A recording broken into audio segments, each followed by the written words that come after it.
বোন বলছে, দিদিভাই আজকের বিছানাটা আমি একাই গোছাবো, তুই গাড়িতে বস। মশারির কর্নারগুলো খুলে নিয়েছে, জানালার পর্দাটাও ফেলে দিল। এবার মশারির ওই দিকের কর্নারটা খুললে তারপরে মশারিটা ভাঁজ করবে। শুভ সকাল বন্ধুরা, এশার লাইফস্টাইলে তোমাদের অনেক অনেক স্বাগত আর অনেক ভালোবাসা। তোমরা সবাই কেমন আছো? আশা করি তোমরা সবাই খুব ভালো আছো। তোমাদের ভালোবাসা এবং আশীর্বাদে আমরা ভালো আছি। আজকে হচ্ছে শনিবার আর এখন বাজে 9টা 20। নতুন দিন, নতুন সকাল, তোমাদের সঙ্গে নতুন একটা ভিডিও শুরু করলাম বন্ধু। আমি গাড়িতে বসে আমার ফ্রেশ হওয়াও হয়ে গেছে। তো বোনকে বললাম, বোন দুইজন মিলে গোছালে তো আর তাড়াতাড়ি হতো। বোন বলছে, দিদি ভাই গরমের বিছানা সেরকম তো কিছুই নেই, শুধু মশারিগুলো মানে মশারিটা আর বালিশগুলো এগুলো করলেই তো হয়ে যাবে। আর জানো তো গরমের জন্য রাত্রিবেলা বোনেরও ঘুম হয়নি, আমারও ঘুম হয়নি। আমাদের ঘরটা ভীষণ গরম। সকালে জানো তো ঘুম ভেঙেছে অনেক সকালে। আর হচ্ছে তোমার ঘুম ভাঙলে আর ঘুম ধরতেই চায় না। তারপরে বোন বলছে শুয়ে থাকতেও ভালো লাগে না। তো গাড়িতে বসলো, তো বসে ও ফ্রেশ হয়ে তারপরে ও বিছানাতে উঠলো, মা আমাকে বসিয়ে দিল। তো সেই জন্য হচ্ছে ও এইদিকে বিছানাটা গুছিয়ে নিচ্ছে, মা ওইদিকে চা বসিয়ে দিয়েছে। সকালে একবার চা না খেলে না দেখবে ভালো লাগে না। তো সেই জন্য মা চা করছে আর ওই সেই ফাঁকে বিছানাটা গুছিয়ে নিচ্ছে। বিছানাটা গোছানো থাকলে না তাহলে দেখবে ভালো লাগে, আর বিছানাটা গোছানো না থাকলে একদমই ভালো লাগে না। আর তোমরা কি কিছু বুঝতে পারছো? হ্যাঁ হ্যাঁ, আমি বলবো তোমাদেরকে। বিছানার বেড কভারটা একটু নতুন লাগছে না, এটার ব্যাপারেই তোমাদেরকে বলবো। পুরো ভিডিওটা দেখতে থাকো তাহলেই বুঝবে। মশারি বালিশ এগুলো গুছিয়ে রেখে এই চাদরটা ভাঁজ করে বালিশের উপর দিয়ে রাখে, তাহলে দেখতে সুন্দর লাগে। আর আমি বেশি টাইম বিছানাতে একটু শুয়েই থাকি, সেই জন্য আমার বালিশটা এইভাবে।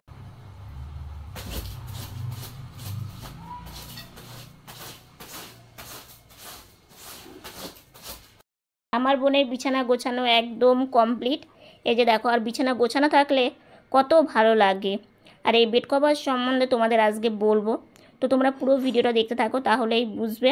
আর কেমন লাগলো কালারটা সেটাও কিন্তু আমাকে জানিও। তো বোন বসে আছে, মা ওইদিকে চা বসিয়েছে। তো সকালের ব্রেকফাস্ট করবার জানালার পর্দাটা বোন সরিয়ে দিচ্ছে, কারণ জানালাটা খুলে দিলে বাইরে থেকে ঠান্ডা হাওয়া ঘরে আসবে আর কি। ঘরে ভীষণ গরম লাগছে। আর এই লাঠিটা না বড় হয়ে মানে বোনেরও খুব ভালো হয়েছে, আমারও খুব ভালো হয়েছে। মানে যেই কাজটা আর কি একটু সরে গিয়ে করতে হতো লাঠির জন্য, সেই কাজটা ভালোই মানে দূর থেকেই করা যায়। তো বোন এই যে পর্দাটা সরিয়ে দিয়ে তারপরে উঠিয়ে দিল।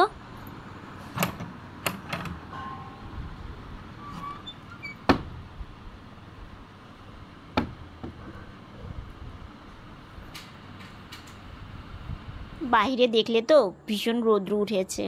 এদিকে মা চা নিয়েও চলে এসেছে, 3জনের জন্য 3 কাপ চা। ঠান্ডার দিনে কিন্তু ওই চা দেখলে ভীষণ ভালো লাগে, তাই না? কিন্তু গরমের দিনে কিন্তু অতটাও ভালো লাগে না, কিন্তু একবার না খেলে না ভালো লাগে না। তো এইদিকে হচ্ছে বোন চা খেয়ে কমপ্লিট হয়ে গেছে। তো খাওয়া দাওয়া করে এখনও ওষুধটা খাইনি, খাবো। আর মা ওইদিকে রান্না বসাবে। তো আজকে হচ্ছে একটু পনির রান্না করবে। তো কিছুটা মা করেও এসেছে, এসে খাওয়া দাওয়া করলাম, ওই জন্য খেতে খেতে একটু দেরি হয়ে গেল। অন্যদিন বোন বাইরে গেলে রান্না করতে করতে তাড়াতাড়ি হয়ে যায়, কিন্তু আজকে রান্নাটা একটু দেরি হবে। আজকে হচ্ছে বোন বাড়িতেই আছে, তো সেই জন্যই আর কি। আর যা গরম পড়েছে, সকালবেলা উঠে মানে ঘুম থেকে উঠে দেখি সূর্যি মামা উঠেছে আর কি। তো সারাটা দিন বেশ গরম থাকবে। তো গরমের জন্য আর কি বলবো, কিছু তো বলারও নেই। তো এখন হচ্ছে আমাকে মা বিছানাতে উঠিয়ে দেবে, ওষুধ খেয়ে বিছানাতে উঠে একটু কিছুক্ষণ রেস্ট নিয়ে আর ওইদিকে মা রান্না করবে, বোন স্নানে যাবে, তারপরে ঠাকুর ঘরে পুজো দিতে যাবে। মা রান্না বসিয়ে দিয়েছে, কাঁঠাল দানা থাকাতে বেশ ভালোই হয়েছে। ডালে বলো, ভাজায় বলো, চচ্চড়ি বলো। আর আজকে হচ্ছে মা আলু পটল কাঁঠাল দানা সব কিছু দিয়ে একটু ভাজা ভাজা করছে। আর এই ভাজাটা কিন্তু ভীষণ টেস্টি হয়েছিল জানো তো। আর আমার বোন স্নান করে এসে দেখো আলু ছিলে দিচ্ছে, আলু সেদ্ধ করে রেখেছিল। আর তার সঙ্গে আমরা এটাকে বড় ছোলা বলি, অনেকে চানাও বলে আর কি। তো অনেক দিন পর এনেছে, তো তো ভাবলো একই রকম তো খাওয়া হচ্ছে, একটু অন্যরকম মানে স্বাদটা বদল করা যাক আর কি। ভাইসোনাকে নিত্য নতুন একটু রান্না করে দিতে কার না ভালো লাগে, কিন্তু হয় না গো। তো মা অনেক দিন মানে কয়েকদিন থেকেই বলছিল যে বড় ছোলা দিয়ে আলু দিয়ে আর পনির দিয়ে রান্না করলে বেশ ভালো হয়। তো মাকে বললাম হ্যাঁ ঠিকই বলেছো। তো সেই জন্য বাবারা রাত্রে এনে রাখে, রাত্রেই মা ভিজিয়ে দেয়, তারপরে সকালবেলা আলুর সঙ্গে একটু সেদ্ধ করে নেয়, তাহলেই হয়ে যায়। তো বোন এদিকে আলু ছিলে থালাতে রাখছিল, আর ছোলাগুলোও থালাতে তুলে মানে রেখেছে। তো আলুগুলো একটু আদা ভাঙা করে দেবে আর কি, কারণ গোটা গোটা দেবে না। তো এইদিকে হচ্ছে দেখো এইভাবে মাঝখান থেকে একটু ভেঙে রাখলো, আর এই যে ভাজাটা কমপ্লিট হয়ে গেছে। কাঁঠাল দানা দেওয়ার জন্য কিন্তু ভীষণ সুন্দর হয়েছে আর কি। তো এইদিকে হচ্ছে ছোলা আর আলু আর পনির যে রসাটা করবে তার মধ্যে একটু জিরে ভাজা দিতে হবে, তাহলে টেস্ট আসে আর কি। কড়াইয়ে মা তেল দিয়ে দিয়েছে, জিরে ফোড়ন একটু তেজপাতা ফোড়ন দিয়ে তারপরে মা এই যে আলুটা দিয়ে দিল, ছোলাটা একটু পরে দেবে। তো আলুটা দিয়ে তারপরে মা একটু আলুটাকে ভাজা ভাজা করবে আর কি। এই যে দেখো একটু ভাজা ভাজা করে নিচ্ছে। এর মধ্যে তোমার হচ্ছে পরিমাণ মতো হলুদ আর পরিমাণ মতো লবণ দিয়ে দেবে আর কি। দিয়ে কিছুক্ষণ ভাজা ভাজা করার পরে তারপরে তোমার হচ্ছে ছোলাটা একটু পরেই দেয়। তো এই যে লবণটা মা দিয়ে দিল, দিয়ে এবার একটু নাড়াচাড়া করবে। নাড়াচাড়া করে ওইদিকে মা দেখলে জিরে ভেজে নিল, সেটাকে শিলনোড়াতে একটু বেটে নেবে। আর এই রান্নাটা না মা আগে প্রায় করতো, কিন্তু এখন আর সেভাবে করা হয় না। তো এইদিকে দেখো মশলা দিয়ে কষিয়ে নেওয়া হয়ে গেছে, সেটা তোমাদেরকে দেখানো মানে দেখালাম না, কারণ জানোই। তো তারপরে মা একটু গরম মশলার গুঁড়ো দিয়ে দিল, আর বেশ সুন্দর কিন্তু কালার এসেছে। তো ফাইনাল লুকটা তোমাদের একটু দেখিয়ে নিচ্ছি। এই যে দেখো কত সুন্দর কালারটা এসেছে, খেতেও কিন্তু ভীষণ টেস্ট হয়েছে। আজকে আর স্নান তাড়াতাড়ি হলো না, রান্না বান্না মানে করতেই দেরি হয়ে গেছে। তো সেই জন্য স্নানে যাব। তো মার ওই যে দেখো রান্নাঘর এখনও গোছানো হয়নি, গোছাবে। তো আমি ভাবলাম যে আগে স্নানে যাই, অনেকটা বেলায় হয়ে গেছে। আর হচ্ছে আজকে না হাওয়া আছে জানো, বেশ সুন্দর হাওয়া উঠেছে। তো রান্নাবান্না তো একদম কমপ্লিট হয়ে গেছে, বোনের পুজো দেওয়াও কমপ্লিট। বোন এখন একটু বিশ্রাম নিচ্ছে, বোনের শরীরটা একটু খারাপ। আর আমি যাব স্নানে যাব, স্নান থেকে বেরিয়ে এসে তারপরে তোমাদের সাথে আমার কথা হচ্ছে। আর একটা খুশির খবরও তোমাদেরকে দেওয়ার আছে। স্নান করে একটু শুয়েছিলাম, কারণ আজকে স্নান করতে অনেক বেলা চলে গেছে জানো তো, প্রায় 3:45 বাজবে আর কি। সেই সময় কি করব বলো, অনেকটা কাজ ছিল। তো বোন আর আমি খেয়ে নিলাম। আর আমার মা দেখো বাবা পেয়ারা এনেছিল কিনে, তো সেখান থেকে মা পেয়ারা কিছুটা নিয়েছে, নিয়ে পেয়ারা মাখা করেছে। এর মধ্যে হলুদ লবণ লঙ্কা সব কিছু দিয়েছে। মা দেখো বয়ামগুলো সব ধুয়ে দিয়েছে। একটা বয়াম বাবা নিয়ে গেছে দোকানে, আর 2টো বয়াম বাড়িতে আছে। তো এটার মধ্যে জিনিস রাখা হবে, তো সেই জন্য শুকিয়েও গেছে। কালকে সন্ধ্যাবেলা মা এই বয়ামগুলো ধুয়ে দিয়েছে, সারাদিন সময় পাইনি তো সেই গাড়ি চালিয়ে একটু ঘরে যাচ্ছি। বোনকে বললাম বোন কোন ঘরে যাবি, বোন বলছে দিদিভাই ওই ঘরেই চল, আমাদের ঘরটা তো ভীষণ গরম, তো ওই ঘরে চল তাহলে ভালো লাগবে। তো আমি আবার গাড়ি চালিয়ে যাচ্ছি, ও বলছে তুই যা আমি একটু পরে আসছি।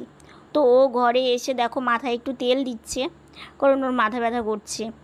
আর এইদিকে আমি গাড়ি চালিয়ে ঘর একটু ঘোরাফেরা করছি। ওই যে খাওয়া দাওয়া করে উঠেছি না, খাওয়া দাওয়া করে উঠে যদি না নড়াচড়া যায় না একদমই ভালো লাগে না। তো কয়েকদিন হয়ে গেল রাস্তায় আর ঘুরতে যেতে পারি না, কারণ যা গরম পড়েছে, বাহিরেও যেমন গরম ঘরেও সেম গরম আর কি। কি করব, কিছু তো করার নেই। তো এইদিকে একটু বারান্দায় গিয়ে কিছুক্ষণ বসে থাকলে দেখবে মনটাও ভালো লাগে। তো এই যে বারান্দায় চলে আসছি, বোনকে বললাম বোন তুই আসলে তো বেশ ভালোই লাগতো। তো বোন বলছে দিদিভাই আমি এখন যাব না, এইটুকুন গাড়ি চালিয়ে এসেছি, একদম ঘেমে গেছি জানো তো। তো একটু বারান্দাটা ঘুরলে না বেশ ভালো লাগে। আর আমার কাছে আমার এই বারান্দাটা সবথেকে একটা ভালো লাগার জায়গা। আমার পুরনো ভিউয়ার্সরা তো তোমরা জানোই যে আমি বারান্দাটাকে ভীষণ ভালোবাসি। আর আমার নতুন যারা বন্ধু আছো তোমাদেরকেও বলছি আমার ভীষণ একটা ভালো লাগার জায়গা আর কি। তো সেই জন্য একটু ঘোরাফেরা করি কিছুক্ষণ, খোলামেলা জায়গা, আকাশ দেখা যায়, গাছপালা দেখা যায়, লোকজন দেখা যায়, মানে কত যে ভালো লাগে। তো সেই জন্যই তো হাত পাখাটা নিয়ে আসলে বেশ ভালোই হতো। আবার সে হাত পাখা নিয়ে আসার জন্য ঘরে যাব, তো বোন একবার বলল, দিদি ভাই তুই যখন বারান্দাতে একটু বসেই থাকবি তাহলে আমি হাত পাখাটা তোকে দিই। তো আমি বললাম, না বোন, বাইরে আর থাকা যাবে না, যা গরম লাগছে, তো ওই জন্যই আর কি। আর দেখো রাস্তাটা না দেখতে পাই না সেইভাবে গাড়ি থেকে, তো সেই জন্য না একটু গ্রিলটা ধরে, এই যে দেখো, একটু গ্রিলটা ধরে রাস্তা দেখার চেষ্টা করছি। কিন্তু ওই যে কথাতে আছে না, সব কাজ কি সব সময় হয়, তো সেইভাবে একটু দেখলাম, দেখে ভাবলাম না, এখানে থাকা যাচ্ছেই না, একদমই থাকা যাচ্ছে না, যাই ঘরেই যাই। তো সেই জন্য আবার গাড়ি চালিয়ে এখন একটু ঘরে যাচ্ছি, কিন্তু বোনের দেখি এখনও তেল দেওয়া কমপ্লিট হয়নি। আমি বললাম, বোন আরও কি দেরি আছে? বলে, হ্যাঁ দিদিভাই, আর একটু টাইম। তো চিরুনি করবে, চুল বেঁধে নিবে, তো সেই জন্য। আর বোনকে আমি বলছি, বোন জানিস বোন, বারান্দাটায় যা গরম, মানে থাকা যাচ্ছে না ফ্যান ছাড়া। তো চলে আসলাম ঘরে, ঘরে ফ্যানের কাছে একটু বসে থাকি। গরমে সত্যি আমি গরমটা না একদমই সহ্য করতে পারি। সন্ধ্যাবেলা আজকে তোমাদের সামনে আসাই হয়নি, কারণ হচ্ছে বিকেলবেলা দেখলেই খাওয়া দাওয়া করে এই ঘরে ওই ঘরে একটু ঘোরাফেরা করলাম, করে একটু শুয়ে থেকে রেস্ট নিচ্ছিলাম। আর আজকে যা গরম পড়েছে তোমাদের আর কি বলবো, গরমের কথা বলার মতোই নেই, কারণ আজকে ফ্যান থেকে সরাই যাচ্ছে না। আর আমাদের ঘরে একটা এত গরম লাগছে, মানে গরমের জন্য বোনেরও তাই আমারও তাই, মানে শরীরটা খুবই খারাপ লাগছে আর কি। তো সেই জন্য আর সন্ধ্যাবেলা তো টিফিন বলতে চা খাচ্ছি না, সন্ধ্যাবেলা তো সকালে খাচ্ছি কিন্তু সন্ধ্যাবেলা খাচ্ছি না। সন্ধ্যাবেলা একটু চিড়ে হোক মুড়ি হোক খেয়ে জল খেয়ে নিচ্ছি, এটা হচ্ছে সন্ধ্যাবেলা টিফিন। তো সেটা মানে শুধু কি তোমাদের সাথে শেয়ার করব। আর তার মধ্যে যা গরম পড়েছে একটু ভেবে চিন্তে খেতে হবে। আর সকালে তোমাদের একটা বেড কভার দেখিয়েছি না, তো ওই বেড কভারটা আর এই যে এই বেড কভারটা দেখো একদম সেম, ঠিক আছে? এই যে দেখো একদম সেম বেড কভার দুটো নিয়েছি, ঠিক আছে? এই কয়েকদিন আগে হলো নিয়েছি, তোমাদেরকে দেখাবো। মানে সেইভাবে ওই যে বললাম না, কয়েকদিন হলো একটু মাথার মধ্যে চিন্তা ভাবনাটা একটু আছে, তো তো সেই জন্যই আর কি তোমাদের দেখাতে পারিনি। তো ভাবলাম না, ফাইনালি আজকে তোমাদের একটু দেখিয়েই নিই। এই বেড কভারটা মানে সংসারের জন্য আমার বোন কি নিয়েছে, এই দুটো বেড কভার নিয়েছে। মানে দুটো বেড কভার বলতে একই রকম কেন নিয়েছি বলো তো? একই রকম নিতাম না, একটু অন্য রকমের নিতাম, কিন্তু পিনটা কেমন হয়েছে জানিও, কিন্তু কমেন্ট করে জানিও। মানে আমার বোন অনেক দিন থেকে মাকে বলছিল যে মা, আগের বেড কভারগুলো না মানে একটু কেমন যেন হয়েও গেছে, রঙও উঠে গেছে, আর একটু কেমন যেন জায়গায় জায়গায় একটু ছিঁড়েও গেছে আর কি। তো বোন বলছিল যে মা তুমি দুটো বেড কভার নিয়ে আসো। তো একটু পরিস্থিতি জানোই তো, কারণ আমাদের পরিস্থিতিটা একদম অন্যরকম, তো হচ্ছিল না। তো এই দুটো যে বেড কভারটা নিয়েছি এটাও হতো না, মানে একটা কাকু আসে, ঠিক আছে, মাঝে মাঝে আসে, প্রতিদিন না, মানে 1 মাস 2 মাসও পরে না, অনেক কয়েক মাস পরে আসে। মানে কাকু এই বেড কভারগুলোই মানে বিক্রি করে আর কি। তো আমাদের যতগুলোই বেড কভার নেওয়া ওই কাকুর কাছ থেকেই। তো এবার কাকু হট করে দুপুরে আসছে, এসে বলছে কেমন আছিস মা? তো বললাম ভালো আছি কাকু। তো বললো বেড কভার আছে, বেড কভার নিবি? তো বললাম কাকু আজকে নিতে পারবো না গো, কারণ আজকে একটু অসুবিধা আছে, তুমি অন্য জায়গায় বিক্রি করো। কই না রে মা, দুটোই আছে একই রকম, আর এই রোদ্রের মধ্যে কোথায় কোথায় ঘুরবো, নিয়ে নে। তো কাকুর কথা শুনে একটু খারাপই লাগলো প্রথমে, যে সত্যি তো নিজেরা বাড়িতেই থাকতে পারছি না, আর এত রোদ্রের মধ্যে কাকু এই দুটো বেড কভার নিয়ে কোথায় ঘুরবে। তো তবু আমি বললাম কাকু নিতে পারবো না গো, কারণ আমাদের একটু অসুবিধা আছে, তুমি অন্য জায়গায় নিয়ে যাও। তো বলছে মা তুই নিয়ে রাখ, কিছু দিয়ে আর কিছু রাখ। আমি বললাম কাকু সেরকম হয়? বলে কি হ্যাঁ হবে, কেন হবে না। বলে কি এখানে দুটো আছে, দুটো নিয়ে নে, একটু না মিক্সড আছে বুঝলে, পুরো কটন না, বুঝলে তো, আর খুব হালকা টাইপের, কাঁচা ধোয়া করতে খুব সুবিধা হবে আমার মায়ের। তো ওটা হচ্ছে পেরেছি, ঠিক আছে। যে দেখলাম যে কেমন মানে বড় আছে, তো দেখি না একদম আমাদের বিছানা থেকে অনেকটাই বড়, মানে খাটের মাপের, ঠিক আছে। আমাদের তো খাট নেই, চৌকি, তো সেই জন্য আমাদের চৌকিটা না একটু বড়ই হয়েছে, এই ঘরেও বড় হবে ওই ঘরেও বড় হবে। আর এর আগের চাদরগুলো যে এনেছিল একটু ছোট হতো, কিন্তু এটারটাও বললোই, কাকুটা বললোই যে এটা না বড় খাটের মাপের, তোদের দেখবি ভালো হবে আর কি। তো বলে ঠিক আছে। তারপর কাকু জোর করে দুটোই দিয়ে গেছে। ঠিক আছে, কাকুকে আর ঘুরতে হয়নি, বললো তোরা রাখ তাহলে ভালো হবে আর কি। তো বোন এই সংসারের জন্য দুটো নতুন বেড কভার কিনেছে আর কি, বুঝলে তো। সে ভাবলো যে না লাগবেই, যখন বাজারে তো যেতেই হতো, বাড়ির উপর যখন এসেছে নিয়েই না। সংসারে কত কিছু লাগে, সংসার তো আমাদের কত কিছুই লাগে, কিন্তু সবসময় তো নিয়ে ওঠা হয় না, তো সেই জন্যই। তো আমার তো বেশ কালারটা ভালো লেগেছে, ঠিক আছে, কিন্তু একই রকম দুটোর জন্য না একটু বলছিলাম যে কাকু যদি অন্যরকম আর একটা থাকতো ভালো হতো। কি না রে মা, বিক্রি হয়ে গেছে, এই দুটোই আছে। তা ঠিক আছে, তাতে কি হয়েছে, একই রকম দুটো হয়েছে তো অল্টারনেট করে পারা যাবে, কিংবা ওই ঘরে এই ঘরে একই রকম পাতলেও ভালো লাগবে আর কি। শুধু বেড কভারই, মানে তোমার হচ্ছে বালিশের কভার নেই আর কি। তো ভাবলাম, আর হচ্ছে দেখো এই যে তোমাদের সাথে কথা বলছি পুরো ঘেমে গেছি, মানে এতটা একটা মানে খুব কম দামে দিয়ে গেছে কাকুটা, খুব কম দামে দিয়ে গেছে, খুব কম দামে, একদম যাকে বলে জলের দামে, ঠিক আছে, একদম জলের দামে এই বেড কভারগুলো দিয়ে গেছে। আর কাকুটা না ভালোবেসেই দিয়ে যায়, কারণ কাকুটা না আমাকে আমার বোনকে বেশ ভালোবাসে।